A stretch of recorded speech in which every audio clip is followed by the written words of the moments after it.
Good evening, family. We are back. It's Chats with Chast, and I am joined tonight with the one and only, the goddess, Courtney Akinniyi. And as some or maybe most of you may know, our sis is fresh out the hospital. She just got discharged last night. And so, with that being said, my love, how are you feeling now that you're home? I am feeling thankful. I just want to actually say thank you for having me on. There was a lot of coordinating behind the scenes, so I do appreciate your understanding and flexibility. And I'm feeling thankful. I'm feeling very grateful to be out of the hospital and to be out of the hospital with really eye-opening news about myself that I look forward to being able to share during this conversation. Now, when you say eye-opening news, is that like information received from the doctors or just from your personal perspective now? It's both. It's definitely both. Um, when we're talking about from the doctors and the healthcare team, and for those of you who don't know, I'm a second time patient on dialysis. So that means I live with chronic kidney disease. And I was admitted into the hospital on it's Saturday morning around like 5:30. I was experiencing a lot of chest pains and puking and things like that. And it's just something I couldn't handle. So I'm going to say brave enough to say I'm going to the hospital because I need some help. And during this process, even though I'm in the hospital, right, somebody, the outside looking in will say, how could she be healing? And especially in, the natural health community, how could she be healing and she in the hospital? How could she be healing and doing all that? Well, my labs are telling me that I look good. Can you not hear me? I see Hear you. faces. No, Oh, I can hear you. I can hear okay, you. sorry. I was seeing faces and I'm like, wait a minute. So, how could she be healing and she's in the hospital? Well, child, let me tell you, my labs, even when I was admitted, most of my numbers, most of my panels are in the green. Okay. I'm in the green, which means I'm in range, all but two. And those will be two, the last two pretty much that says my whole body is pretty much online. Okay. So I Yeah, hold learned that. on. Mhm. Because when you talk dialysis and you talk green, they don't seem to go in the same sentence, right? Because it's like dialysis is a clear indicator your kidneys are failing, your body is not fit, they're not filtering your blood, and that can lead to all types of complication, which makes me want to ask you, what is it common for you to have the vomiting and the pain and the nausea that's put you into the hospital? When you say common, I'll say at this time, no. But when I was first diagnosed with chronic kidney disease, frequent vomiting was one of my symptoms. And anybody with chronic kidney disease knows you can go through an array of symptoms. So there's no person that will probably look alike, maybe similar, but not alike. And I remember when I first was diagnosed with chronic kidney disease, in 2023, so last year, I would be throwing up maybe 30, 40 times a day. Oh, No, wow. no Yeah. joke. Yeah. So is it normal for me now? No. But as a symptom that I had when I was diagnosed, yes. So That's interesting because as a former chronic kidney disease patient, well, I would still say, although I'm post-transplant, I'm not in the clear, right? Because, Mhm. now I have immunosuppressants and I have just the one kidney, right? That was not my experience. So I didn't experience the frequent vomiting or anything like that. So that's just, to piggyback off of you saying no two patients will be alike, right? So Absolutely not. And I think that's where it's really important when you're asking, well, how is it that you have a so-set chronic illness and most of your numbers are in the green? I think that really comes with understanding your body, understanding the information about the diagnosis and finding what works for you. There's certain things that I do that maybe another patient, maybe as yourself, post-transplant, or maybe like someone like me who's on dialysis, has a venous line catheter. Let's say we got the exact same issues going on. but maybe there's certain things that individual can't take because of how they'll respond to, certain things. We may be going through the same things, but there's other Factors. factors, yeah, like environment, what's influencing you right now? How do you take things in? How do you process things? These are all things that we have to think about, whether you're diagnosed with something or not. So I actually am not one to give general uh, advice to somebody, especially if I don't know it. Like, what are we talking about? If I don't know what you're going through truly, how do I have free range to talk about that? I just keep my mouth shut. And I feel like people need to really mind themselves when talking about topics. You cannot give general guidance to something I feel like that's very severe, especially if you don't have any understanding of it. Like, you keep quiet. Yeah, you know what? I hear you. I really hear you. And with that being said, right? Because think about it, your underlying cause was stress. Mine was triggered by an antibiotic, right? So Mm, off the rip, we're coming on two different foundations, right? And like you facts. said, everybody's body is going to process things differently, right? Like just like everyone kind of gets started off on the typical like 3 day a week regimen on dialysis, but some people actually end up on dialysis every day of the week, once a week, so it's very, very dependent on the individual. And I Mhm. just love the fact that you're very in tune with your body, but that begs the question, was it always like that? Were you always like that? I would say I've been in tune with my body, but not at this level. You know, Chronic kidney disease, especially with me being on dialysis, I had a hard time filtering things out of my body. So excreting waste, that's pee, that's poop, right? And Hmm. because of that, when I drink things now, I can feel where it goes in my body. So well, I'm so serious. I could drink anything right now and I can feel if it's like in my stomach, in my back, in the back of my thighs, down to my feet. It's that granular now to where my understanding with my body is like Hypersensitive. really detailed. Yes. So I didn't have this level. I've always been connected to my body, but it's so different now. And so I'm very sensitive and I'm thankful for it because there's certain things that I'm doing now to say, wait a minute, I can't take any more of that. I know my threshold, and it's causing me to be very conscious and aware about what I'm doing to myself, whether that's physical or not. Because I gotta be careful. I gotta be careful. I know that's right. So I have a question. Mhm. How does it feel coming back to that chair and having to get treatment after knowing you were in the clear? It was definitely devastating. I would be lying to you if I was like, who loves, hearing news like that? I think most people, I will say, I think most people get nervous when they go to the doctors or to the hospitals. You're generally not expecting great news. Like, let's be for real.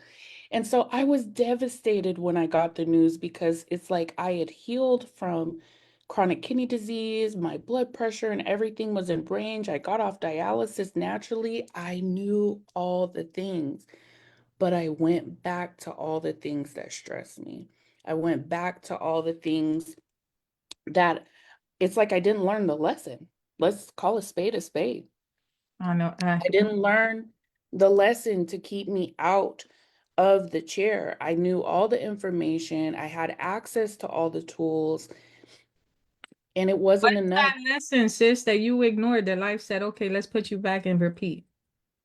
Taking care of myself, putting myself first, Mm.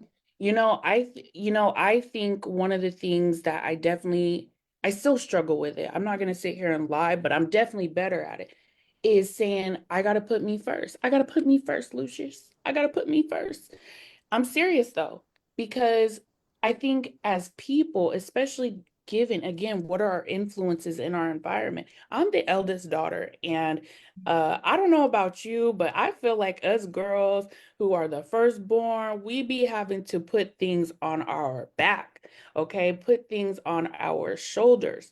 And I feel like at times I became a third parent. I have twin brothers. They're just 2 years younger than me, but I'm the only girl, and I'm sorry. I don't feel like I was raised as a girl's girl. There was no soft life. I was raised as a boy, okay? I, I was raised to be tough. I was raised to be independent. These are all qualities I think that parents want for their children, to strive for more, all these things. And as the eldest, you have an expectation to, do things first, do things well. You're setting the bar, but But that comes with a stress. was that an expectation put upon you or one that you assumed? Or maybe a little bit of both? I think it's a little bit of both. I think about the things that when we talk about nature and nurture, right? At some level, yeah, that's gonna fall on your lap by design because you're first. I don't, boy or girl, I think it would just fall on your shoulders. But there's some of it, I think, through nurturing, which was impressed upon me by my influences like family and friends and all these other things, and then myself, right? Over time, what did I take on? I became conditioned to believe that's how I had to be worthy, to, feel love, to be seen, to feel like that's what I was valued at, was This status and achievement. So external things, right? external validation of status Correct. and how does that get achieved within the household though? Because when I hear status and achievement, I think, accolades and degrees and, There was that. titles. And so in the household, how was that materialized in terms of status and achievement? You know, I, first of all, I love learning. I love school, but it was impressed upon us, I think for, generations like our parents and our grandparents, because we're about the same age, school was very important to them, right? Because it was a way and an avenue for them to have better. Okay, especially if they had to work hard for everything that they have. So they know how to work hard. So I also don't want to take that away from them. So when you have that, that's really kind of ground into, you got to work for everything. So that means struggle. That means this. And what came with that was I realized actually probably about a year ago when I was going through this a second time that I feel like I've been operating as an anxious individual, just always working for the future, thinking about the future. And I'm someone who has my master's, so I went to school, I did all the things, right? And to find myself in this situation thinking the external achievements is what's going to save me. The external achievements is what's going to make me happy. I was valedictorian in high school. People ask, "What did you do for fun?" Child, I worked. I worked my butt off, So what valedictorian, all types of things, all types of, always in all the extracurricular activities, straight A's, like you name it, I did it. And I and probably did it better. to what detriment did you go and push and work and push and work? At what point did you stop and check in? Intern, Never, intern. never, What were never. the signs you ignored? Um, Rest. I didn't, so it took being here the second time for me to learn. You know how I said I lost, I came back because I didn't learn a lesson. I didn't know how to rest. This is Mm-hmm. something I'm still actively working on. So I'm not going to sit here and say, "Oh yeah, I know how to work myself to fumes." If I Mm. had to do like 30 podcasts right now after the hospital, I do it because I know how to just be on. But But what's what going to is happen is that? I'm going to crash out real bad. What's that force that says you I'm gonna do it? Like what do you have to prove? What is there left for you to prove? I hear valedictorian, masters, you had big money at some point in time. You know what I'm saying? You were traveling, you were living the life, Hmm. and yet you were dying, like literally dying internally. Absolutely.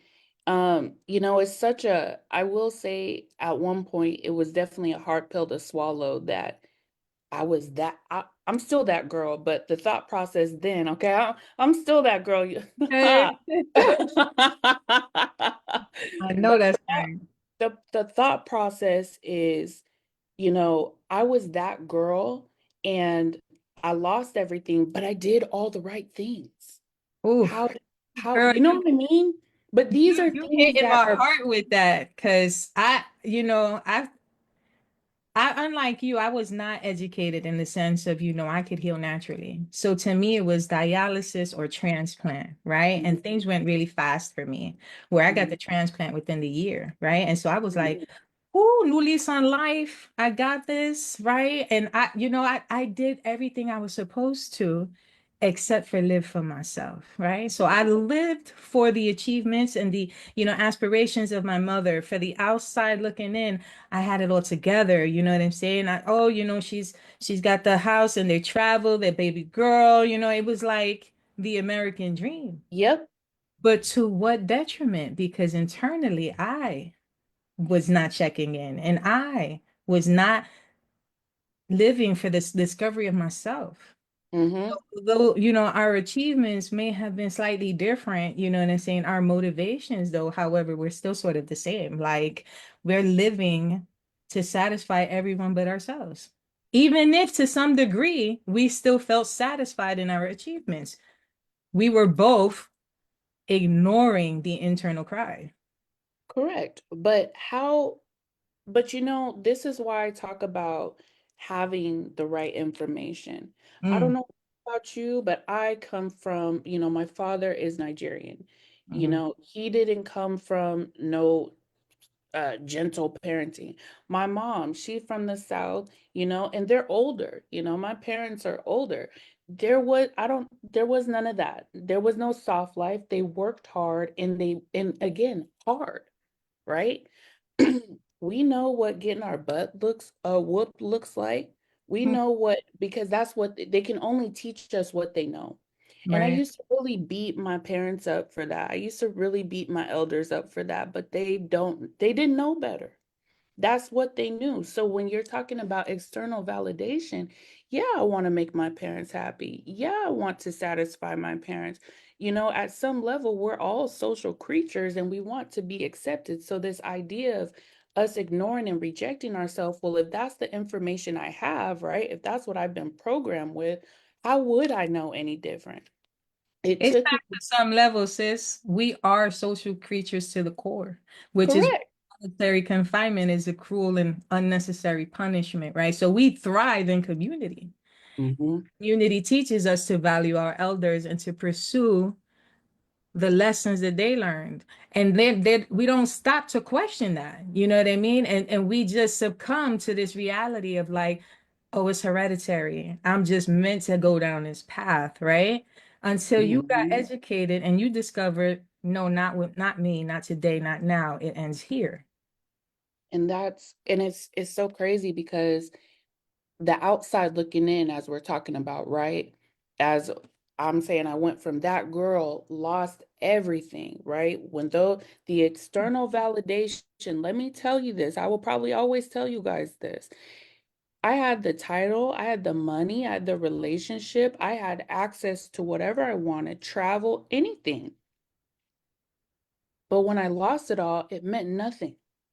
I couldn't go back to that title and stand on it. I actually didn't know who I was. I didn't know who I was without these things. So it took me crashing and burning, coming down here to actually learn the lesson of that ain't it, baby. And just in case y'all missed it, she had everything materialistically in life that you could possibly want. The Mhm. one thing in truth she lost that stripped her of every single accolade was her health.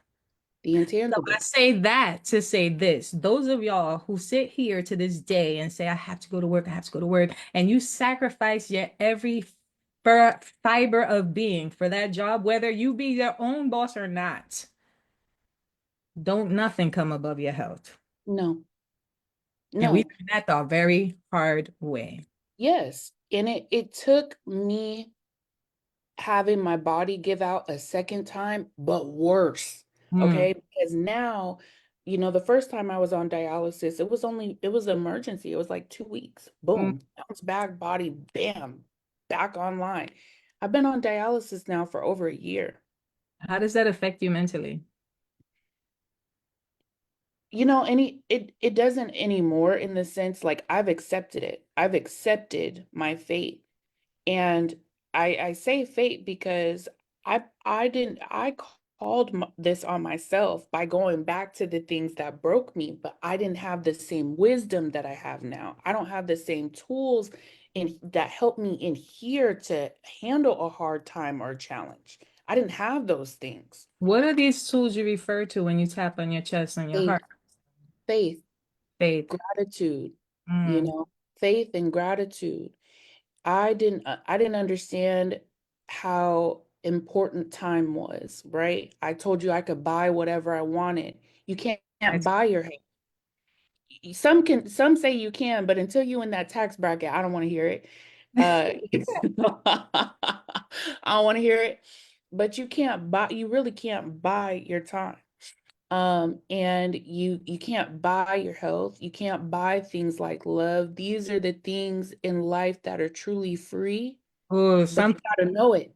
fight you on that one, girl. You can't buy time. You can't buy love. Some people are so living their best life in that illusion until that money run dry, until something like health becomes compromised and they learn real hard and fast. Well, Which because as you know, our health it is the foundation for all that we do. Even that six-figure job that you want to run around and take somebody else's job, you got to have enough energy for that. That man or that woman or that individual that you want to be with and you want to do the nine with and all type of things, you want to get flued out, you got to have your health, okay? You want all these type of things, get your back blown out, all this, you got to have your health. I said it. I You heard gotta you have this. health. Does that mean you were not getting your back blown out when you were going through it? I'm just saying you went there, so now I had to take I was in a relationship at that point, so it was fine. And like I said, the first time, so yes, I definitely still was. I was getting my you were still exercise. able to maintain a relationship even while dealing with the chronic kidney while on dialysis. That's the first time, right? Because like I said, that was 2 weeks I bounced back, but 2023, all that stopped. All the external love, all the external this, I had to find out who About it. Courtney was. Who is Courtney? What do I stand on? Because I don't have a job. I don't got the money. I don't got all these things. You were What stripped do from I? all distraction. Yeah, I'm bare. Had I'm no literally choice naked. but to sit with you and see Yeah, the real authentic you. And who was that? that's where I found God. Talk about And it. and the reason, we talk about these external things, right? Many of us, many of us don't think about this. Let me say this. Many of us don't think about this. We're talking about, well, why did you do the things you do? That's what I was taught. You Mm, don't pick your name. When that's you're born, you didn't pick your name. Now, true. we're not talking about don't go existential and esoteric in me on me in the box. I don't want to come back and read, but you signed shut up. We're not talking about that. We're talking about in the physical space, the physical plane. I did not choose my name. I did not choose Courtney. That was impressed upon me. So a lot of things are impressed upon you, and you're gonna have to figure out and navigate, is this really me? Do I really, why do I like those things? Why do I want that? And for me, it took going back on dialysis a second time to start figuring those things out. Now, I bring that up because to preface, I was raised in the church. I was raised in the church, but I didn't have no understanding of why do I care about God? You guys are just You have a telling me. personal relationship with God. I definitely didn't. You guys are just telling me this is something I have to do. I gotta get dressed, and good grief. I mean, at one point we were Jehovah's Witness, so there was no birthdays, there was no Halloween, there was no none of that. So it's like this is the worst religion to be a part of. I can't do no fun stuff. So Mm, it definitely made me a little rebellious too. But I say all that to say I didn't choose that. I'm under my parents or my elders' watch. They telling me to go, I gotta go, but that didn't make me close to God. So it took this for me to have nothing, no material things, to be like, what's my identity?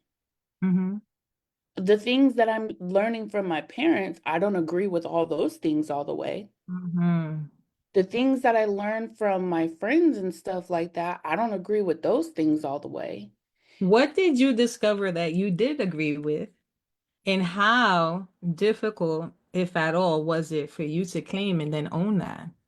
Are you talking about with influences I just named or with God? Well, all the above, right? Because you develop a relationship with God, you discover things that don't align with you that have been imposed on you, but with family and friendship, all the close dynamics that we have in life, right? So, what was that like? Moving away from the old and shifting into this new personal relationship with God. You know, there's a lot of questions that you have. There's a lot of questions that I began having. Why am I even born into this family? What's the point? What's my purpose? Who am I? You know, Those are why? big questions. They're big questions. Who am I? You Who is know, he?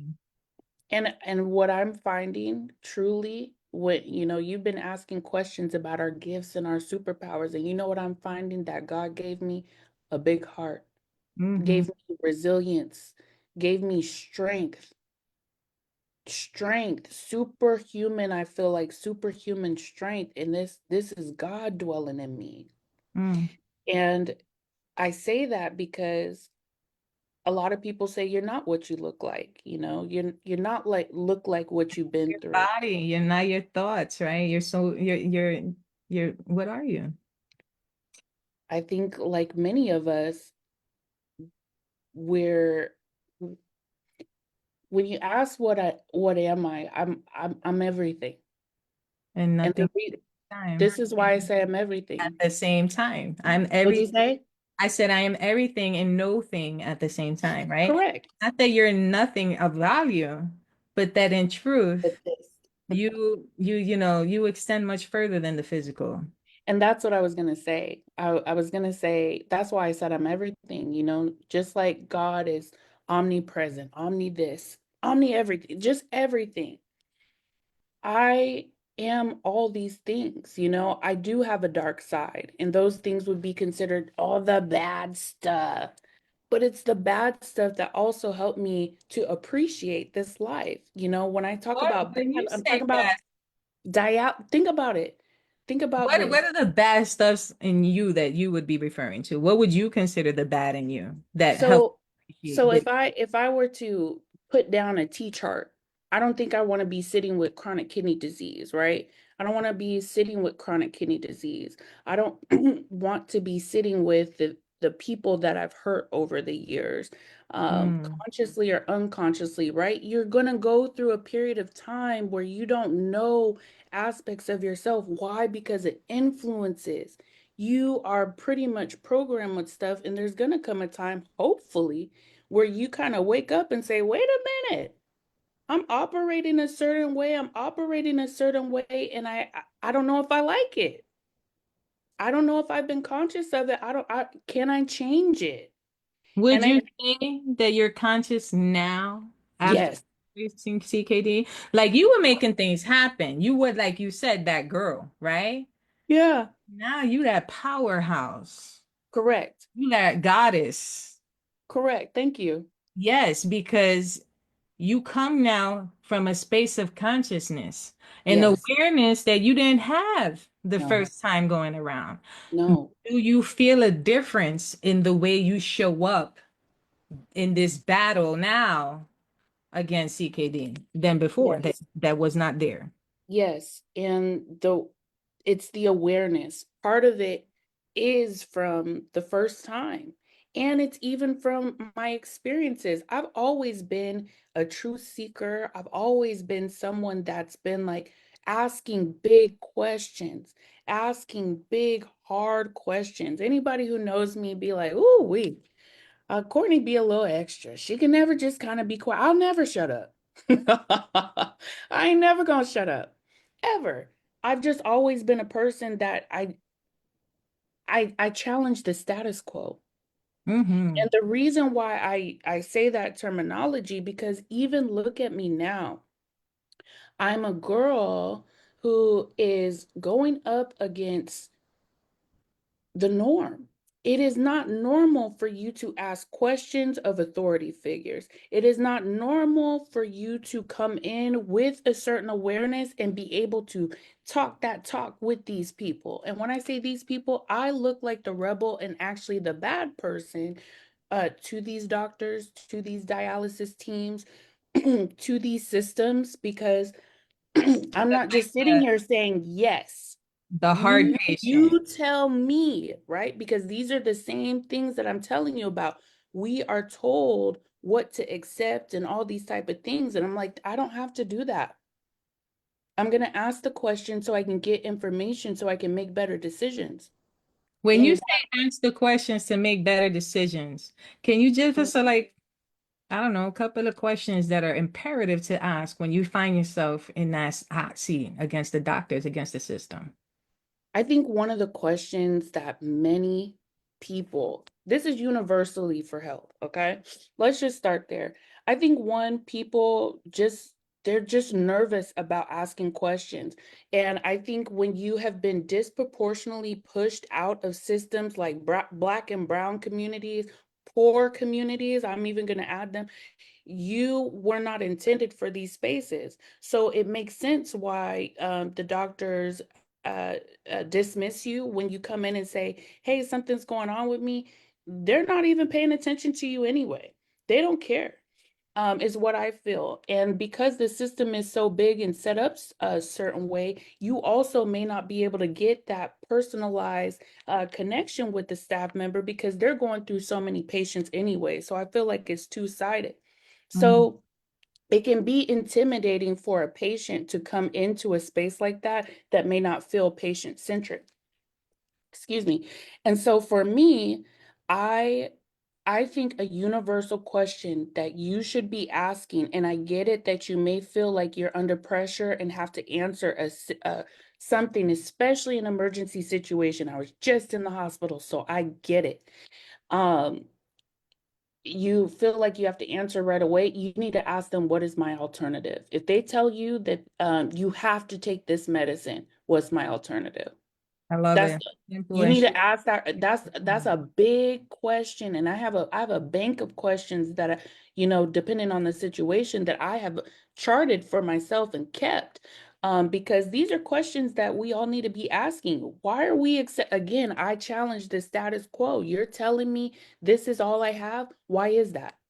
And that's really Explain this to me. important because there are some people who, off the bat, have so much faith and confidence in a white coat that they'll take their word as a given. It's just like they don't question it because they're the expert, right? I'm here for their expert advice. And they forget the most pivotal piece of information is they work for you. It's not Correct. you work for them. They work for you. So if you are not for it not be for that patient, those doctors have no job, right? So it is That part. job to take care of you however you deem fit. So, in truth, they can only make suggestions. It is up to you to make the decision, which is why you will be signing after signing after signing a piece of document that says, yes, I consent. So, you're the boss in that room. And that's how I operate. I've never operated that, oh, well, if you don't do this, the nephrologist or the doctor, I'm like, I'm not on y'all payroll. That's for you. I'm not in your chain of command. If in fact I'm at the top, okay, you answer to me. And I've always been like that. Why? Because this is, in my opinion, a very much symbiotic relationship. You need something from me, I need something from you. So there is no way in hell that you're going to talk to me. And that's the thing. Oh, that's the thing. I was going to say something, but I don't want to go off on a tangent because I will go down the rabbit hole, but I'm cool. I will say you need to walk in there like you are the boss. And again, if you don't have that awareness and that mindset and you haven't been taught, it makes sense that you go in as a little person. It makes sense that you say, well, they know best, but are they sitting with your body? What happens then when those same people dismiss you because they can't find it in the lab, but you still got an ache or a burn or something? Mm, What do? mm. You say, well, my doctor said you, so you're going to accept that, but you're sitting with this pain? You can go get a second or third opinion. You can refuse what it is that they recommended after you've asked them what's the alternative, after you ask them explain what it means. I'm so crazy. I'm so crazy. I'd be like, go print it out. I don't want to hear what you have to say for it. So I will sit and read what it is that they're telling me this stuff does. I make them go work. Mm. They are also arrogant because they are so used to people not asking them questions. You're gonna work, baby. You may not have to So work for all aside the other from, patients, but you're gonna work for me. I know that's right. So what's your follow-up question? I know the first one is, what's my alternative? What's my alternative? So here, let me actually do a real life scenario. So this is a venous line catheter, and what that terminology means is that my access line for dialysis, which is the line that hooks me up to the machine for hemodialysis, there's different types of dialysis. My access line runs next to my heart, so I'm just giving you the terminology. Can you move your hair out so I can see that beautiful port? Yes, ma'am. Oh, I am a port princess, okay? So, yes, I keep it very cute, and I actually call this my love line because I don't want to see it as something separate from me. I definitely also have recalibrated myself when we're talking about things the second time with language. Our language is so important in terms of how we perceive things. And Yes. so I call this, because it runs next to my heart, I call this my love line, or I call myself a port princess, okay? But I definitely wanted to say after this, when I got this is actually a temporary access line. So many patients are started with this line, whether it's here or in their neck. And it's not meant to be permanent. They want it, I mean, yeah, it's not meant to be permanent because they want to see if your body will bounce back from treatment. And if you can't and you end up on long-term dialysis, they switch you to something like a fistula, which is Do you have connected a to fistula? absolutely not. Okay, because that's very I permanent. That's not something that you can reverse. I was offered a fistula even though I did have a living donor, as a precautionary measure of the Mhm. what if, because you gotta love these scare tactics. What if they don't go through with it? You need Correct. to have, you know what I'm saying? And so I went for the consultation, but I didn't go through with it. But I too had a catheter in my neck because I experienced I had about a couple of weeks with dialysis just to get my body prepped for the transplant. So, Mm. And you even saying that, right? That with their scare tactics, you are under duress when you are in these places. Duress means you are being threatened, even though they're not saying pew pew, we're about to hurt you that way. You're under duress with how they speak to you. You are very much being violated. It is violent you're speech. right.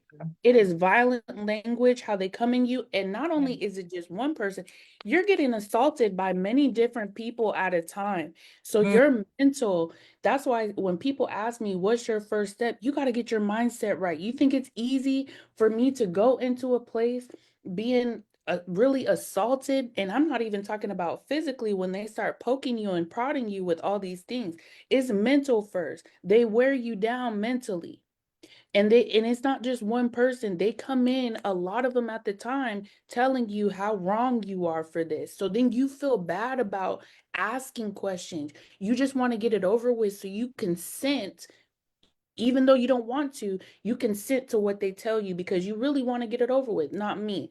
So with this, they kept asking me, do you want a fistula? Do you want a fistula? I said, well, what's the alternative? They were telling me an fistula goes in your arm and is connected to your artery, as Chast said.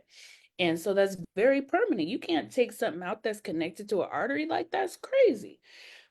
And so then they said you could have one in your stomach, you could have one in your groin, you could have like I don't even like a fistula in your stomach and your groin?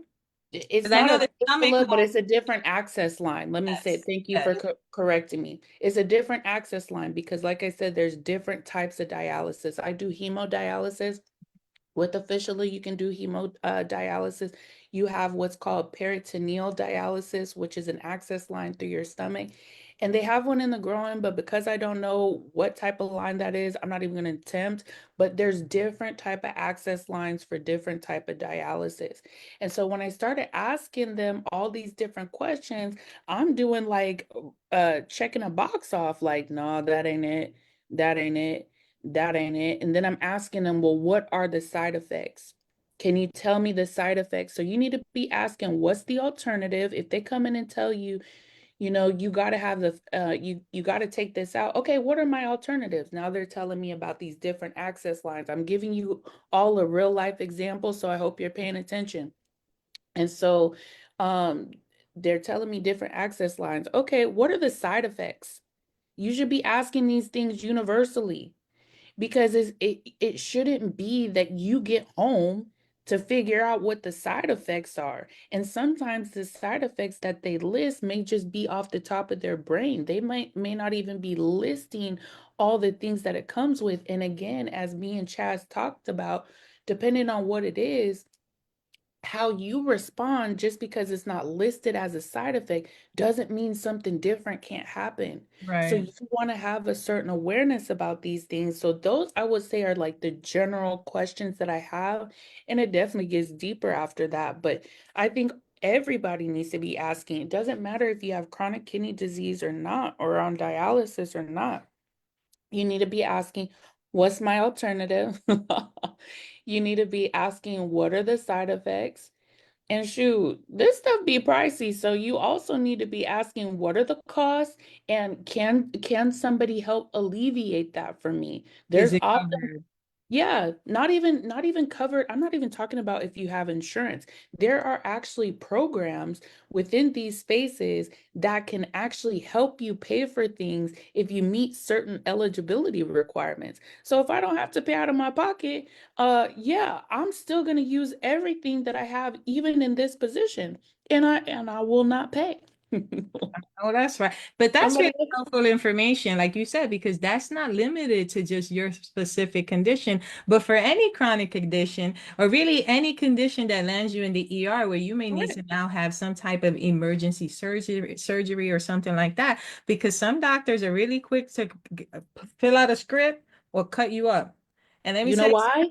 surgery, yeah, of course. And surgery is really not a quick fix because now your body is in such a distraught state of repair Hmm. that people overlook, right? And it's like, oh, I'll just get a weight loss surgery or I'll just have a transplant and there's a lot of downtime and recovery and a lot of things that go into healing from surgery. So natural is always going to be your best route. Always try to figure out how you can do this through natural remedy. And then if natural remedy is not a source for you, then you go into, more Western medication sort of route of doing things. Or maybe you need a little balance of both, And right? that's what I was actually going to say, that I actually come from the philosophy if you are dealing with something as serious as chronic kidney disease and dialysis, uh, quite frankly, I appreciate individuals who will cheer for the natural side. I understand. But I was in an extreme situation. And so I believe in an integrative process. Let me say that again. I believe in an integrative process because there are things that are so painful when you are on the extreme side of health. If you can't handle the pain that comes with the detoxing and the natural remedies and being off medications, you are going to have a hard time. And not only are you going to have a hard time, but someone like me who decides to stay off medications when my blood pressure is extremely high, I'm damaging my organs. So, I really wish some people will just be careful about what you speak when you don't know what you're talking about, because you may be giving advice that could be truly detrimental for individuals who are in extreme situations. And if you don't know this world truly, I really wish that you would zip it or refer to somebody who does. I Mm. believe in an integrative process, and what I think happens is that because I went through this the first time, I had people in my ear saying, don't take your medication, don't this, don't that. The headaches were excruciating. I would fall out, I would be by myself and fall out. That's very dangerous. And so, depending on where you're at, in Yes. my opinion, in your health, you may be able to get away with saying, you know what, I'm gonna tough it out and go the natural way. But what happens when we start this war, we vilify the other side. So if people who are in an extreme situation like me, they feel the social pressure then from the natural side saying, well, it's bad to go to the hospital and da da da da da. Da. And here I am proving that a second time on dialysis, that my numbers are in the green. I am healing. I just went to the hospital and my body's bouncing back faster than it did the first time. Okay. So we Let's really be got to clear stop here. vilifying either, because then the other thing that happens is the people who are um not only do people get scared of then the hospitals because they're hearing it from the natural side, but then the people who might be taking medications and coming into the natural world because they have a new understanding, they found new information and say, I want to help myself. They may not be prone to want to talk to you all because you sound really mean. You sound very judgmental about where people at. And I'm sorry, but if your parents didn't raise you vegan, and I mean raw vegan, bitch, you GMO, so shut the fuck up. Let's keep this PG and clean. No, but no, I mean, I think you're 1,000% right. It's all about integration and how extreme your situation is, because you may just be too ill, right? You may be too compromised at a point in your life, and this where you can't go the health route because it's too harsh and hard on the It body, is. right? And It so you is. do need to rely on the medication. And maybe there's a transition point where as you start to heal or feel a little better, right? Because where would you be without the dialysis? That's Western medicine. You know what I mean? Those herbs are not going to clean you quick enough like that dialysis is doing to keep you going, right? And So it's not just the cleaning, right? There's process of both.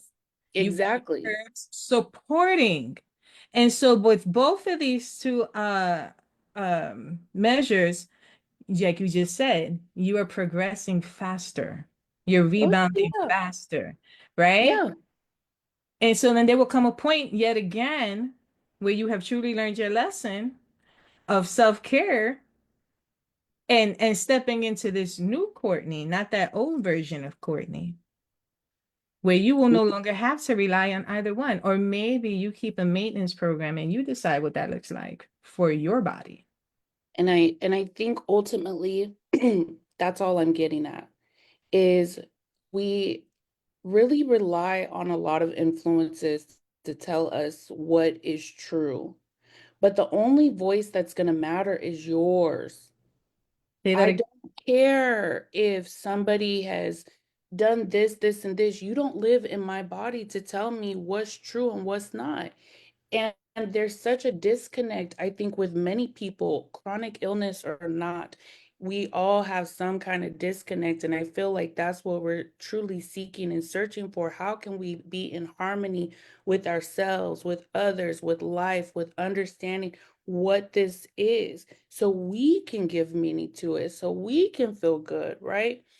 I think that there's a lot of things that I'm learning on this journey, and it's taken me falling down. It's taken me sitting down, right? Sometimes you have to be put still so you can hear. I couldn't hear running around the way that I was. I couldn't take in the information the way that I am now the first time. So it's taken me being silent and still to be able to hear certain things now.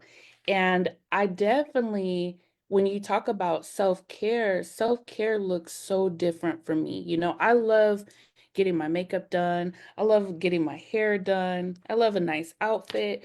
But self-care now might look like truly crying, Mm-hmm. releasing, You're somebody who I find is not afraid or ashamed Not to shed anymore. a tear on camera. How does that, I know in the moment you just caught up in maybe an ugly cry, right? But how does that feel after that release? What does that do? Mm. You know, it's a weight off your shoulder. You feel calm. You got Hmm. this kind of clarity, right? Because you're not sitting with something that's so heavy weighing you down. And I definitely will say that for me, I'm realizing that the chronic kidney disease for me, I can't speak for anybody else, was definitely spiritual before physical. I was so broken in here. I was so disconnected from source, my abilities. And who Again, is who source? is Who is Courtney? source? Because people use that word as source, but I clocked something you just did, right? You didn't go, I was so disconnected from source. You said I was so disconnected from source. From source. Do y'all see that? You know, I I talk about God very differently depending on who I'm talking to, just because everyone has consciousness. It's just different levels of awareness. That's all it is. You know, Hmm. we got to stop this. This person Gotcha. is this. Yes. Everybody comes with Gotcha. consciousness, and there's just levels. There's just levels. That's it. And the thing that I the thing that I, depending on who I'm talking to, I may say him, I may because of where they're I'm trying to meet them where they're at. But for me, I know now that God dwells within me. Mm. We are created, we are split from God. Some will say I'm a child of God or I'm made in God's image. You may even hear, and for people who have a different level of awareness, this might seem visceral to you, might seem disrespectful to you. So I just want to say I'm aware. I understand how people can say, I am God. Hmm. I am split in God's image. I am God. I have the same fibers that God does. But does that resonate with you? Yes, That's I've right. never said that way because I understand how that's perceived. But for those that really know God, however that looks for you, you may have a different name for God, universe, source, Allah, and I'm not trying to be disrespectful. If that's what moves you and can help you feel, sorry, my light went out, can help you feel, connected, whole, then fine. But for me, I know that God dwells within me, and I know that's what gives me superpower and superhuman strength when I can remember. And you When see, I can remember. I want to Hmm? say something off of what you're saying. And I love that you're very considerate and conscious of the feelings of others, right? And I mean this wholeheartedly with all the respect in the world. If somebody is triggered by your consciousness in your now personal relationship with God, that is an opportunity for them to dig deeper, right? Because the truth of the matter is that you shouldn't have to walk on eggshells, or you shouldn't have to, you know, monitor the bond and the relationship you have discovered through your personal experience. Because I in truth, received I that. personally believe that that's part of life. Life Hmm. is about your personal experience, right? Whether you choose to consciously create joy, pain, suffering in your life is your choice, right? And so a lot of people will externalize that and say, God has called me to this. Hmm. God is walking with you every step of the way. I believe that wholeheartedly. And I too discovered that through my personal experience with CKD. Okay. And I'm finding out that there's this common thread that I'm noticing, and people who I do definitely feel like go through the ringer in life because they're called higher, and your journey is for a purpose, right? And we're about to get into that. This common word I keep hearing is truth seeker. I questioned the status quo. So if you find yourself in that sort of category, Start paying attention because your truth seeking is part of your purpose and your journey. Pay attention. What truth are you seeking? Because that will then be your message and then how you choose to deliver it.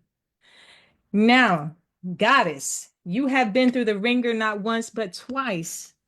And I heard you say that it was faith and what that got you to it? Gratitude. I know that's right. Gratitude. What do you feel is your purpose today?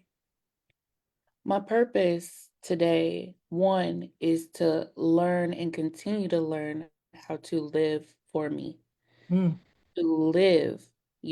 This one of the things that I often say when I do my social media, especially for those who've been on my TikTok since the beginning, that my chronic illness does not define me. My chronic illness does not define me. And I'm very, I have a communication background. My bachelor's is in communication. And then my master's is in educational leadership.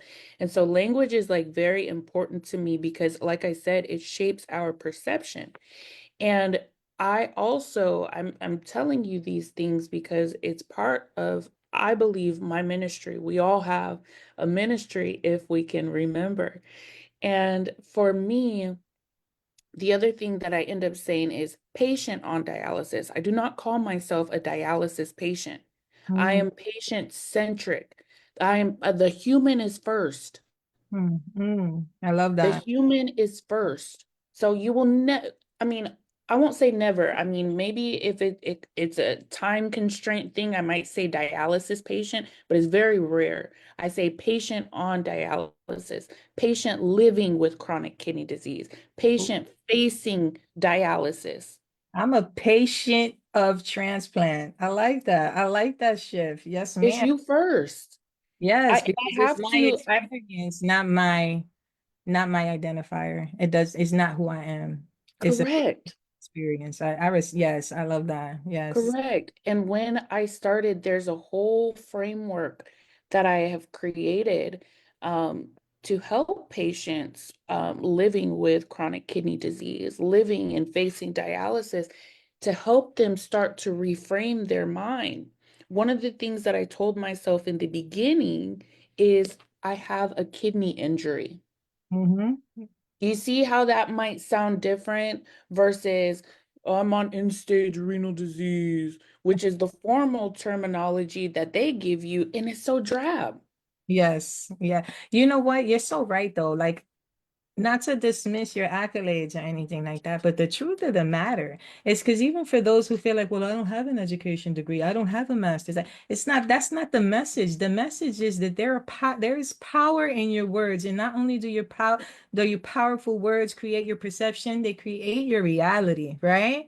So not only is it going to shift how you view things and how you go into things, it's literally going to shape how you experience these things because you are physically manifesting those things with your thoughts and your words.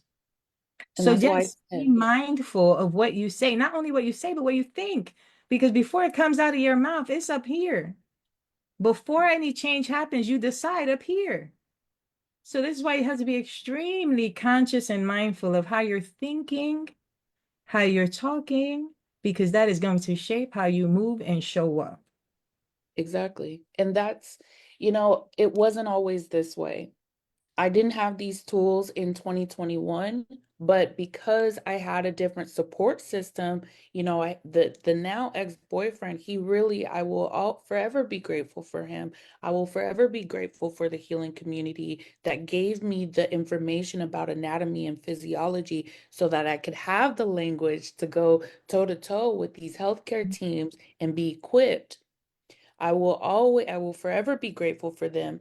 They really taught me a lot and gave me my foundation. But now I have wisdom because I have that experience. And because I have that experience, I'm also able to pull and draw from other places in my life to say, wait a minute, I know how to change some of these things. So it took, though, because 2023 didn't start like this, where you all are seeing me now extra confident. I've always been fiery though, so I don't know if we're ever going to change that. But but I will definitely say that it took the support and the help of an individual, a friend, to remind me of my greatness. And it started with that individual handing me a Bible and saying, practice gratitude. And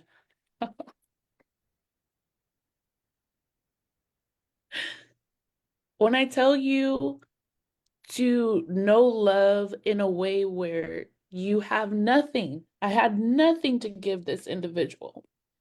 Mm. I I was had nothing. don't make me clap back with that, sis, because No, because I know what I'm saying. your presence, no, you don't. Because your energy, your essence, and your presence is the gift that you gave that individual. You understand? Because he could, he, she, me, I, you, we, us, choose who we put our energy into, right? I didn't know you Yeah. from from a can of paint, but I resonate with you, right? So your presence, your essence, your energy was the gift for your friend to then pour into you so that you can now turn around with your wisdom and your foundation, now pour into others. Yes. And that's what I was gonna say. You know, I feel like when we hear these stories, when we hear these stories, what was it for somebody? I'm telling you that it's faith and gratitude, but before that, it was somebody saying I could do it. It was somebody saying you matter. It's somebody who sees you in ways you have Correct. not yet seen yourself. Which is Correct. why, again, I turn around and say, Goddess, take your space because it's you, your presence, your energy, and your essence that they saw that says she is worthy of this wisdom. Ooh, yeah. Yeah, and you're right. Like I said, I don't come on here acting like I'm perfect. I'm telling you all that I'm actively working on putting myself back together in a physical sense and a spiritual sense, but also coming into an awareness that I'm learning how to take care of myself in a way that I wasn't taught. So I'm a baby at this. I Mm. am a baby. And when I started at this, I said I'm everything. I am both now the parent and the child. I'm so glad you went with that analogy, right? Because healing can be so hard, right? Not just because of how you feel through the process, but just because we're so hard, we can at times be our worst enemy, right? Oh And I yeah. hear you shifting into I am now my best friend, right? Yes. And I pour love into me first, and I check in with me, right? Which is a huge shift. Yes. And then to hear I am now the child and the parent, right? Because when we look at children with a lens of so much compassion and patience and grace, right? Yep. We don't say you got to get it right and oh man and you didn't do it and we don't focus on like oh you tripped. We come with Oh, words of encouragement. You can do it. Just get back up. yep. And so Yep. I love that you went with that analogy because for anybody who's new to wherever part in your journey you are on, step in with compassion and words of encouragement. Yes. Yes. That's your Yeah. Woo. Oh gosh. Talk to And me here about you a are talking time. about I here you are talking about you foreshadowed this No, because you did say, "Oh, you cry now and you're not afraid." And I'm over here crying with your questions. Chad's a sniper, don't let her fool you. Go ahead. I'm like, and I shoot arrows of love. Okay, reframe it. Chad said, "I learned quick, don't play me." So listen here, y'all gonna see attached to this episode is actually a link not only to my YouTube, which I encourage you to subscribe to because I will be shifting over to YouTube, and most importantly, is a link to this goddess's community where she pours her love and wisdom into those who may currently be faced with chronic kidney disease and on dialysis, and she walks through the journey of how to get off of dialysis Hmm. through the methods of foremost faith and gratitude. Yes, yes. And for me, the biggest piece is being able to encourage others.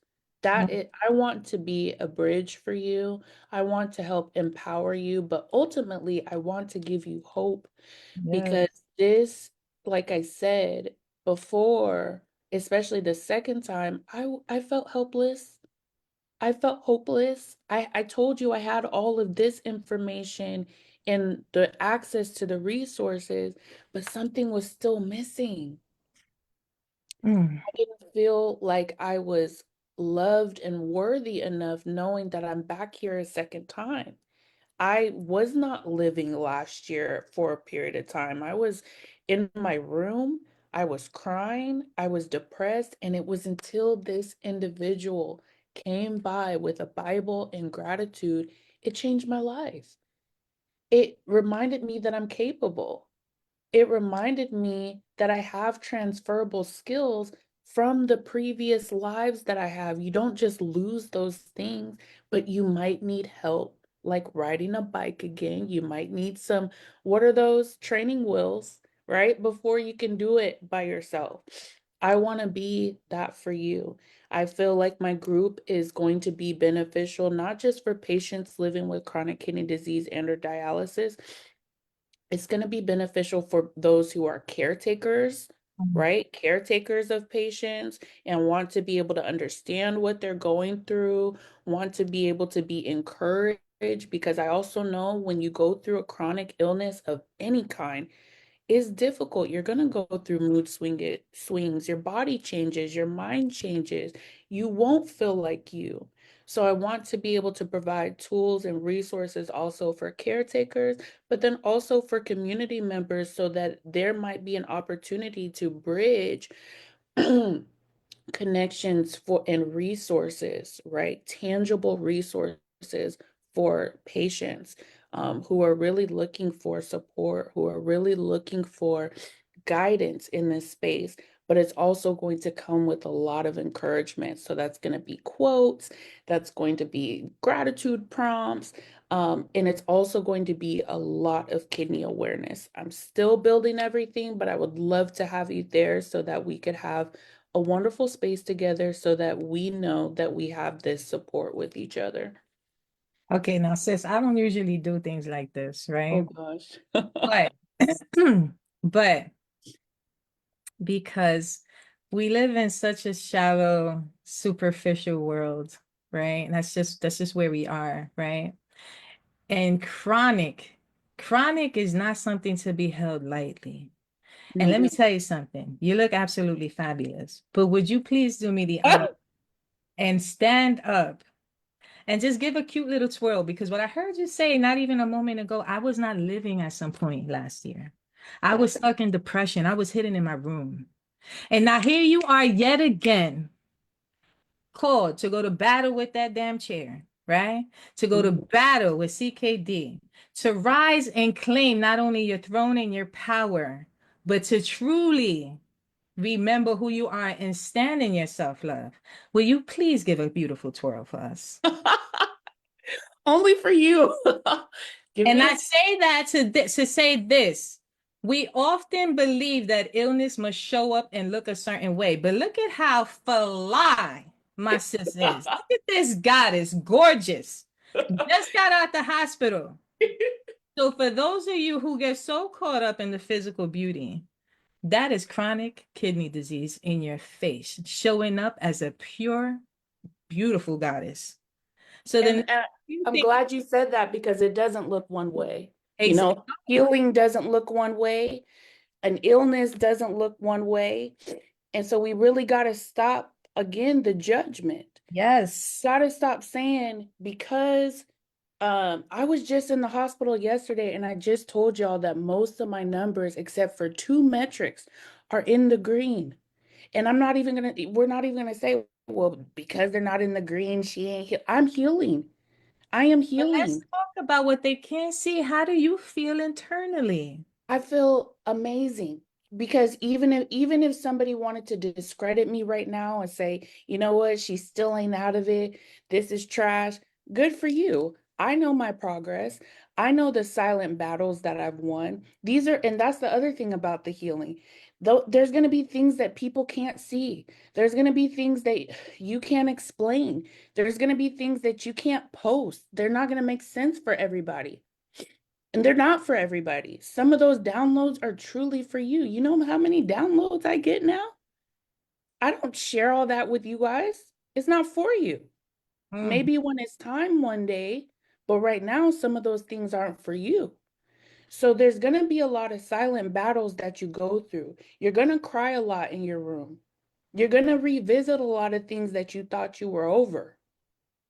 But when you come back and you face it and you do it anyways, I just got out of the hospital. I'll be honest. A part of me didn't want to do this.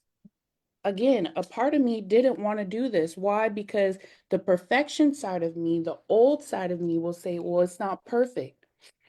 I didn't have enough rest. I'm mhm. still, I'm not healed yet. How can I be talking about what healing looks like, the act of healing looks like, and I'm not healed yet? I'm not off dialysis. Because this is what healing looks like. Exactly. This is a direct testament of get out of your mind this one image of what healing is, right? So she got dolled up, but you might be in your sweat. So you might be 2, 3 days without bathing. That's Hmm. still healing. Hmm. It is your journey. Okay. Hmm. And when you get caught up in moments of perfectionism, just holler at me and we could talk about it. You know what I'm saying? Like, no, but seriously, s- we gotta step out of what health looks like, what beauty, how we define beauty, what we consider healing, because the honest to God truth is that is going to look different per individual basis, right? And then Facts. we can share our stories in terms of some commonalities we may be facing. Like for you, your journey was different, but we both found God, right? For you, your purpose may be different, but we both know that we are here to show and empower and heal other people, right? How we do that is our choice. Yes. How we heal is our choice. Yes. And who cares what somebody else has to say? Because your voice is not meant to be heard by everybody. You will not Mm. serve everybody.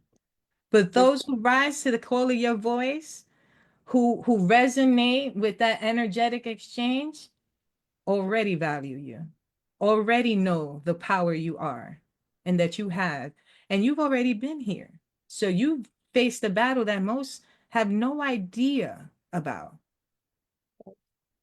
And so you came back to learn deeper lessons, to love yourself deeper, to experience deeper so that your reach will go that much further. This is not a punishment, or do you feel like it is? I did at first, but I don't now. I did at first.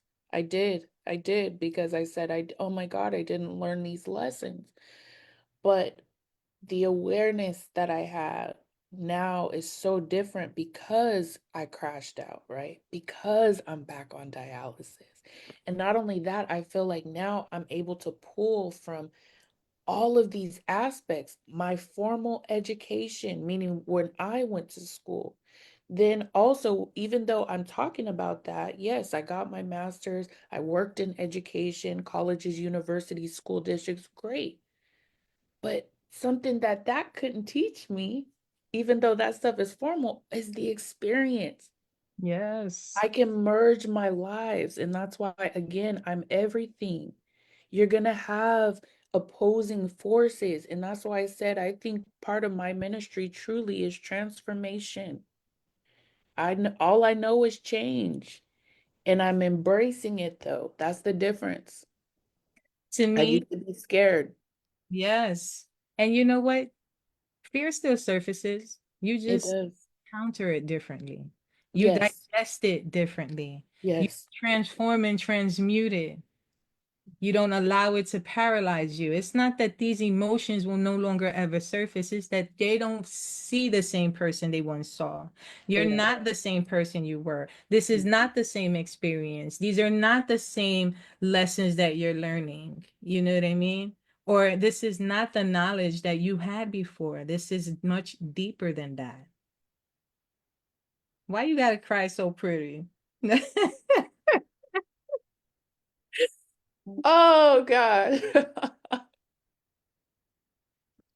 You know, I'm tearing up because you all see me, and just like we were talking about, there's things that you don't see. You don't see the people who I cry to. You don't see the people who are, they made me, even the people who hurt me. Mm, So you don't get to claim all of this. You are your experiences.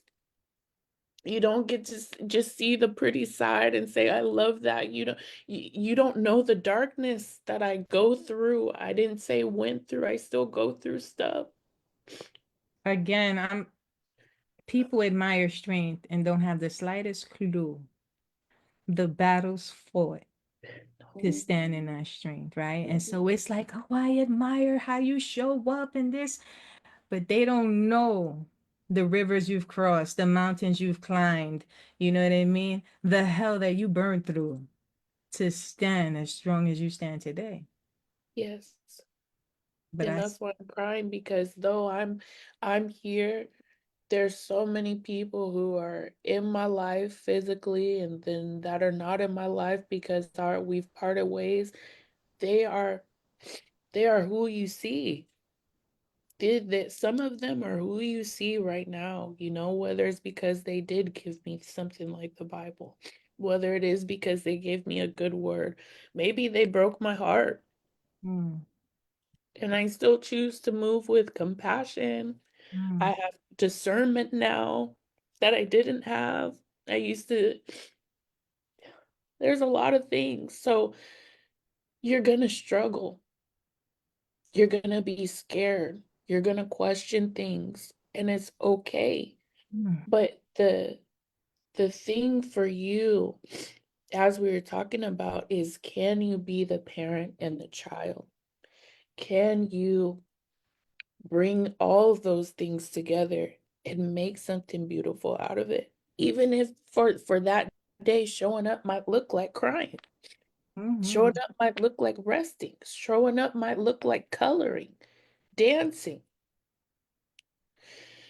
It might look like a lot of things. But this idea of I gotta show up and you know what I mean? Like, put on a brave front. You ain't gotta front. You ain't gotta front all the time. You don't. Showing up is defined by you. You can sit in Correct.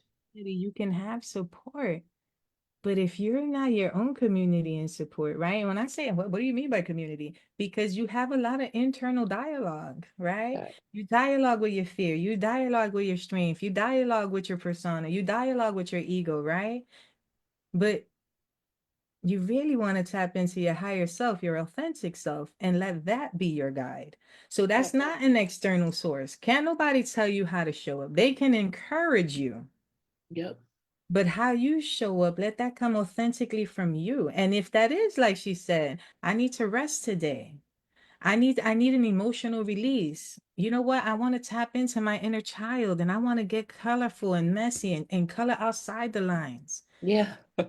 I want to have a physical connection. So I reach out to a friend and we bond and we hug and we cry it out. Whatever that is for you, this is your journey. And when you're in community, it is their opportunity to have the privilege to walk with you and witness you, but not define you. Mm, yeah. You're the one that matters. You're the one that is gonna make meaning and sense out of all this at the end of the day. However that looks, there's levels to it. We're all thinking about something, we're all feeling something, right? So I just want everybody who's here to know that, how you, like Chad said, how you show up is up to you. But ultimately, how you feel about yourself Mm, is gonna matter the most. That's your medicine. Correct. How you feel is gonna matter the most. And I think the hardest thing that I've had to do in this journey truly, when we're talking about how I feel, is I'm actually learning how to feel now. I Hmm.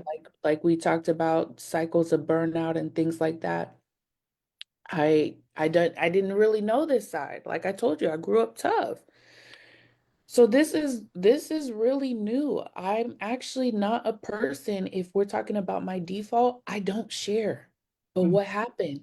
I suffered in silence. Hmm. I took a lot of things in. I'm holding on to experiences and it builds up and it built not only did it build up, I blew up. So I was always angry. And if you know anything about the body, that's your kidneys. I was Hmm. always angry.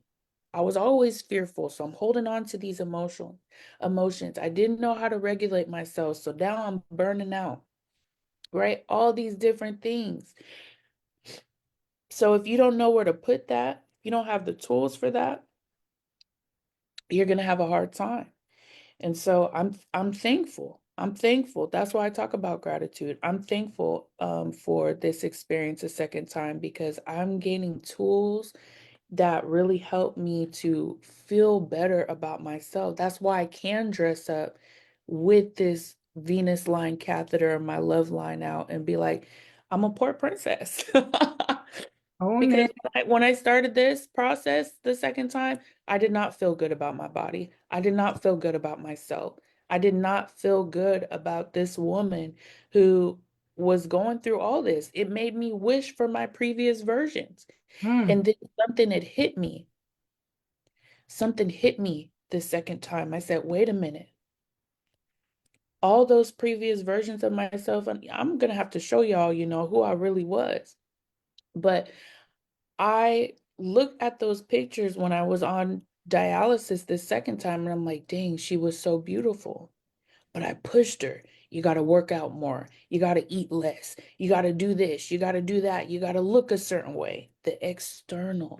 But then when I was in dialysis now a second time, I'm looking at all these previous versions of me like, damn, I was too hard on her.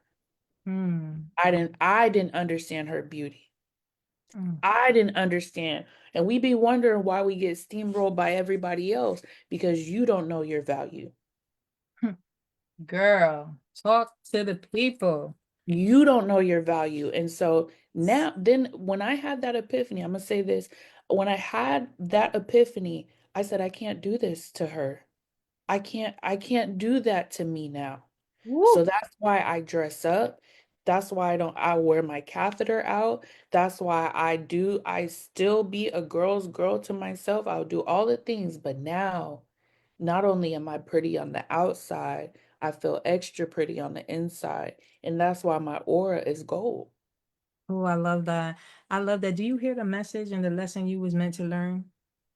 I had to value her, which was you. I had Mhm. to appreciate her beauty. I had to show her grace and compassion by not pushing her. So I had to see me. And the only way I could truly see me is by sitting down in that silence yet again. Mm, take that in because that is medicine. Courtney, Yes. what's next for you? What's next for me truly is being able to not only just continue with my healing, but help others in their healing journey.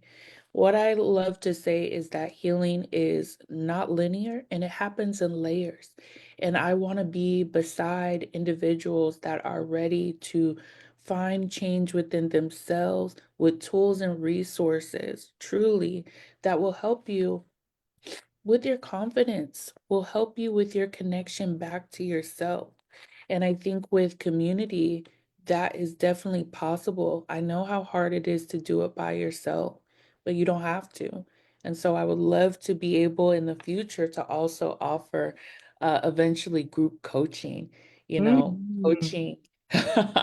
So I can really not only just deepen our awareness around it. Close your eyes. Just close your eyes for a moment here. Okay, And I'm talking to future Courtney. What's she doing? Where's she at right now? Barbados. Yes, is she on retreat? What's happening in Barbados? Barbados, I say that because it's warm. I would love to be able to have a retreat. I would love to be able to have individuals that are with me who are ready to work on themselves but not do it by themselves.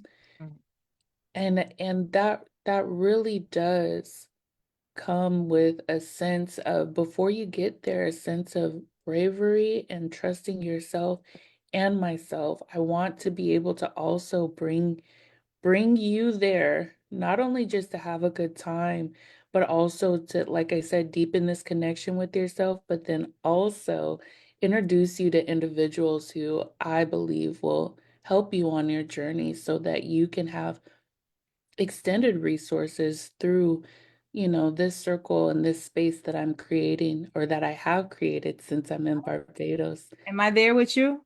Absolutely. Oh, Ab- we putting this I'm not even playing. team together. Absolutely. Can I I open receive my that. mouth Yes, beautiful. now? 'Cause sometimes you know what? We got to tap into that little future subs that we're creating today because it starts today with this community. This community is just a segue into the greatness that you are going to provide for people, that you are already providing. So Thank hit that link if you already haven't. Join her community because the chances are, if you're not going through something, that somebody you love is going through something. you. And wouldn't it be amazing for you to for you to have a space where you can now be a source of information and support for your loved one, so that you might have a space and opportunity to kind of vent and be supported in the struggles and the impacts? Because the weight of having to support somebody who's chronically ill is also very heavy. And Yes. wouldn't that just be amazing that you can say, hey, Courtney, my loved one is struggling with this. Do you have any advice for me? Yes. Let's support and be a supportive community because we're all connected and we all know somebody who could use a little help, a little love, and a little grace and compassion. Do you have any final words for these people? My final words that I want to leave with you is just thank you for being here. Thank you for supporting me, especially those of you who truly reached out to me throughout my little hospital visit, which wasn't little, it wasn't no small feat. But like I said, there's people that are here with me, but that you can't see. And Mm, I definitely want to give a special shout out truly to my family, my immediate family, and especially my mom, because she really was with me through the whole thing. And it's a different kind of strength when you have individuals to support you. I know how lonely healing can be and how lonely a chronic illness can be. And so I truly, Mom, if you're here or if you see this later, I just want to say I love you and I thank you for staying up with me and caring for me. And I just want to say, I have to tell them, you all, she was very concerned about me doing this interview because of what she saw. And mhm, so she's really concerned and just wants to care for me. And I just want to tell you, I love you, I appreciate you, and I'm fine. mhm. Shout out to Mama Akinniyi. Thank you. Oh, beautiful. Thank you for coming on and being such an inspiration, a powerhouse story, a walking image of healing and health and self-love and gratitude and strength, right? Above all else, strength, the strength and perseverance as we witness your transformation. Thank you. Thank you for having me, truly. And thank you all for tuning in. Come back next week. I got another fire interview for y'all. Stay tuned.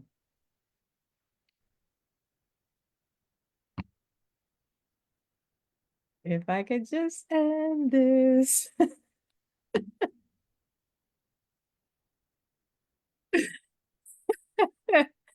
Don't leave because I ended the live.